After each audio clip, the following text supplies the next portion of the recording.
everyone! Welcome back to my channel. So for today's video, pag-uusapan natin yung dalawa kong kinakikiligan na hindi ko alam kung love team or in a relationship na sila. Pero di natin sure. So ito yung Kim Pao tsaka si Catherine and si Alden. Ang dami kong mga clips. Si Kim Chu tsaka si Paolo Abilino nung nakaraang buwan ko pa sila pinapanood yung mga clips nila sa TikTok and sa Facebook.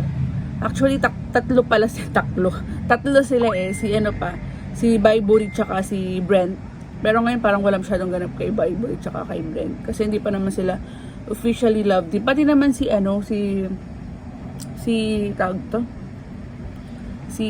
Kat tsaka si Alden. Alam ko diba dati, napanood ko yung dati yun lang movie, yung Hello Goodbye ba yun?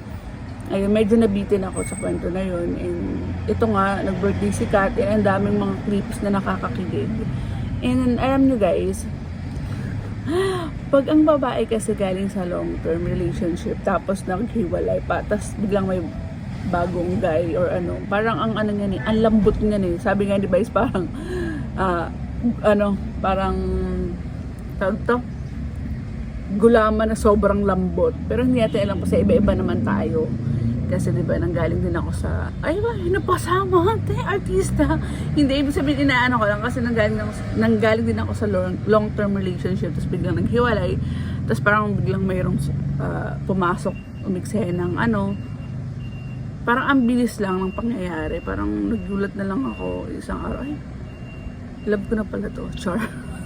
So ayun, parang nakakakilig and sobrang happy ko. Isa ako sa magiging happy kapag nagkatuluyan silang anim, si Brent, si Bybory, si Paolo, si Kiam, si Kat, tsaka si Alden.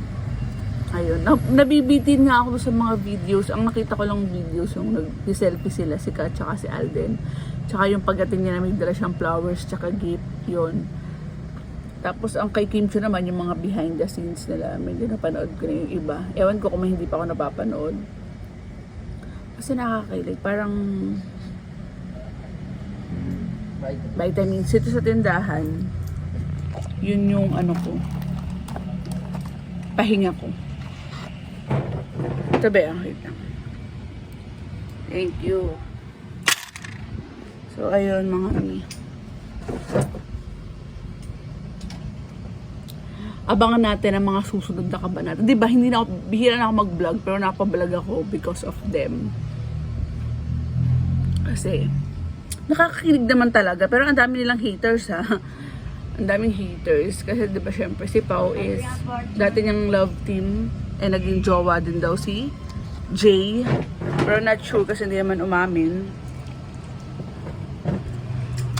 Pero syempre, ganun syempre ang mga fans. Thank you. So, abangan natin mga mima. Ayun lang. And siguro magiging updated.